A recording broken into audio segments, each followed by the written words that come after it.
Hello again, everybody, and welcome back to another edition of Test Flight in UH-1 Huey. And this time around, I am ready to get into the landing and get into the shutdown procedures. So, without further ado, let's go ahead and get into the cockpit. Okay, good enough. Okay, when flying the visual approach, turn to final should be started when the rotation point is 10 to 15 or 15 to 20 degrees off the nose. Form the bank of 15 to 20 degrees to start. Final approach at approximately 80 knots. Okay, so I would be looking for a point right out there to land. Okay, I've got a nice chart here for, glide slope, descent rates, and altitude. Yeah, I'll study that later. After completing final turns, set up and control the descent. As collector is lowered, the rate of descent reaches 500 to 600 feet per minute. The airflow dynamics over the elevator will tend to drop the nose. Okay, counteract it with aft cyclip. Got it. I think that's what I'm about to get into right now, so let me watch for that. I think it's already kind of happening. Okay, I'm going to trim out again and kind of level up. Okay, perfect. Okay, maintain the glide slope by controlling the position of the landing point on the canopy of the cockpit. If the landing point crawls upwards, the glide slope is too steep and the approach will be too short. Okay, that makes sense. Okay, too shallow and I'll overshoot. Got it. Counteract, reduce collective to increase the rate of descent, but maintain it under 800 feet per minute. Okay, so I really want to not descend more than 800 feet per minute. And then once I get into the touchdown phase again, I don't want to be descending any more than 500 feet per minute at the absolute max. Okay, pitch 2 to 3 degrees, slight pull in the cycle simultaneously, lower collective, and controlling the approach with pitch, but controlling my glide slope more or less with collective. Got it.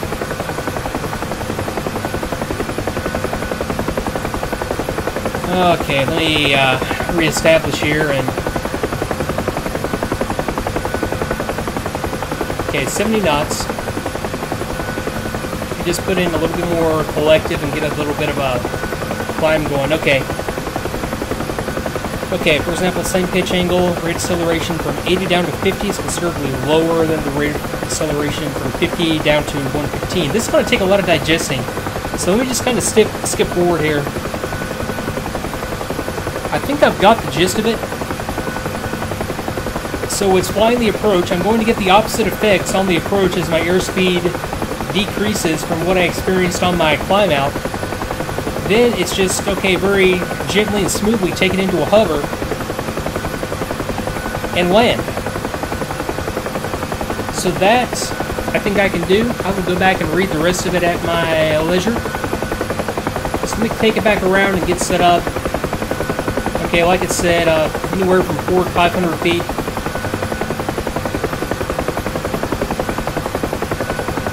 Okay, so I'm going to go ahead and start to pick out a good landing point. I'll fly this as if I'm going to land on the end of the runway. And I see some tracers flying by, so I don't want to get... Yeah, I see a lot of military-looking stuff out there. I don't want to go over there. Hopefully they're not firing at me, but 400 to 500, a little high. Let me reduce. Let me put in a little bit of a descent rate by lowering my collective.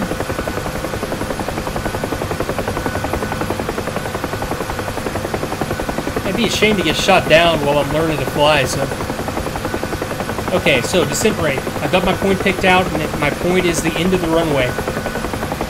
Okay, so entering with an offset to the right. I think that's what it said. Okay, descent rate, no more than 800. Okay, so I want to start to reduce my speeds. So as I do that, I'm going to need to reduce my collective and then maintain using my collective the proper descent rate that I want. Okay, just maintaining a slight nose up pitch. I just need to be smooth and I need to be gradual. Okay, I need to descend a little bit. Okay, 200, 300 feet per minute, that's about all I really want to do. Okay, 400, okay, cut into that descent rate. Okay, a little pitch up to start to kill some of this airspeed. Now it's going to get a little bit squirrely as I go through all these different dynamic effects as different forces start to interact on the aircraft differently. Okay, watching my descent rate, a little bit of collective. Okay, easing off on the collective and easing back on the collective as I get through 30 knots. Okay, 300 feet per minute. Okay, getting into the ground effect. Boy, thank goodness for ground effect. I was coming down a little bit hotter than I thought. Still well within what I feel like I should have been. Okay, and then I'm back to my just default position with a little bit of left pedal and back into the left on my stick. Boy, that went that went a little bit too well. Okay, but I'll take it. Okay, let me gradually reduce collective and compensate with a little bit of right pedal, and okay, continue to control the aircraft. Smoothly reduce collective. Boy, deep breath. Okay, now the ATC decides to talk to me. Okay, let me do that. Let me come over here, turn to the left, and taxi to the parking area. So, okay, left pedal, aft and back, smooth up on the collective. Okay, altitude. Let me clear my turn, bring around and around.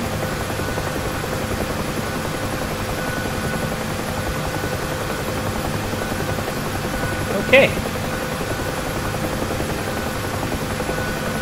I really think I'm getting the hang of this. This is, it's going a lot better than I thought it was. So definitely a lot better than I did when I was learning the Black Shark.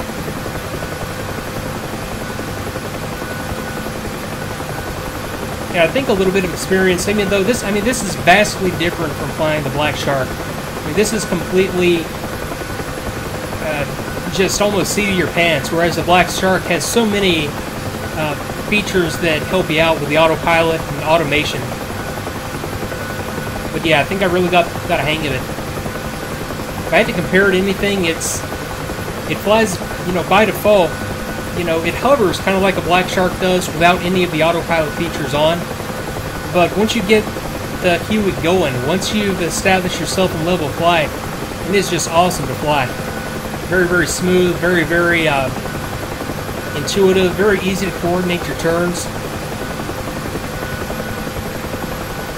10 feet. My radar altimeter says I'm at 12 feet. I don't believe that for a second. Let me go external real quick and hope I don't crash. Yeah, I'm only... Well, I don't know. I am about 10 feet, aren't I? Well, I am now because I climbed a little bit. I don't think I was quite 10 feet before. I feel more like 3 or 4 right here. Let me check that again. I don't know. That is about 10 feet, 9 feet. Yeah, that is correct. And I wonder how that'll go in the Oculus Rift. If you get that, if the depth perception is going to be that good that you'll be able to really scope out a little bit better than I can right here at my altitude. Okay, so we just put it into this spot right here to the left of the F-18. I think this is where I started from, actually. Okay, a little less collective. Okay, got it back under control now. I'm reestablishing the hover, and then smoothly reduce collective, and I've got to remember to compensate with a little bit of right rudder. Pedal, I should say. Not that aggressively. Okay, smooth reduction. Alright, perfect.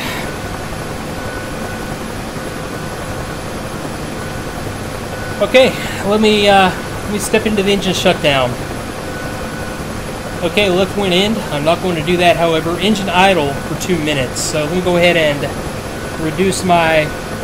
I'll slowly reduce my throttle to idle and have it resting against the idle stop. And okay, of course, low RPM, audio off. Okay, force trim switch on. I believe that is already on. That might mean off. Who knows? Starter gen switch to start. I'll go ahead and take the idle 2 minutes is done. Starter gen switch to start. Throttle off. So that's going to be depress. rotate, and it's easy as that, isn't it? And re-engage my idle detent. Okay, it is already re-engaged. Got it. Center pedestal switches off. Okay, fuel, avionics. Yeah, fuel master switch off. Okay, avionics off, so I know I had some radios up and running. Let me go ahead and reach around here and... Okay, VHF AM's off. Let me go off on my UHF. Off on my VHF FM. I didn't turn any of my nav gear on. Okay, that's it for that. Okay, I do need to go up there on my transponder panel and get it off. Pitot heat.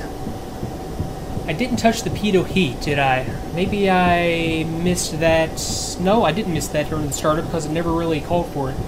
Okay, I'll start thinking about the pitot heat as we get into if we were flying into any weather or anything. Okay, lights, nav, landing, and searchlights off. Got it. Miscellaneous, switches on the control panel, instrument lighting, and battery. So is that it? Do I not need to put inverter off, put the main gen off, and just kind of reconfigure it exactly as it was at startup? I probably do. I'll think about that some more and just go battery off and open up the door.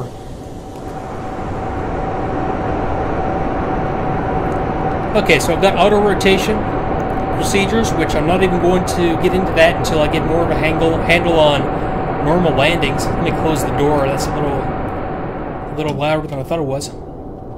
Okay, and I'll get into auto rotation, and that's one of those things that I don't know, it's one of those weird procedures that I don't really like practicing stuff like that. It's kind of like aerial refueling in the A-10. I always see videos, and I always see people talking about practicing aerial refueling. But I've never flown a mission in the A-10 where I've had to refuel. I always, especially in the missions that we get in DCS, they're all kind of right there next to the airfield. And, you know, it's kind of like the same thing with auto rotation. It looks like one of those very, very cool things, but I'll probably do it once or twice so that I know how to do it if I ever get into that situation, but it's not one of those things I'm going to practice over and over.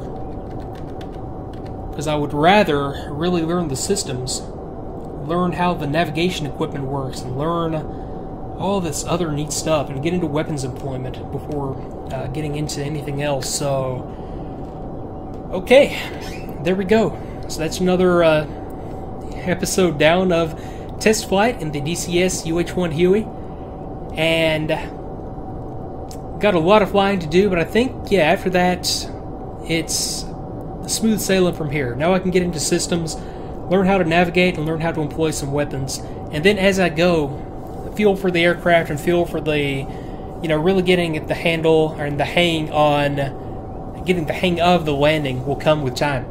So I'm going to call this one good right here. Thanks again for watching, everybody. This is a lot of fun. I will see you next time.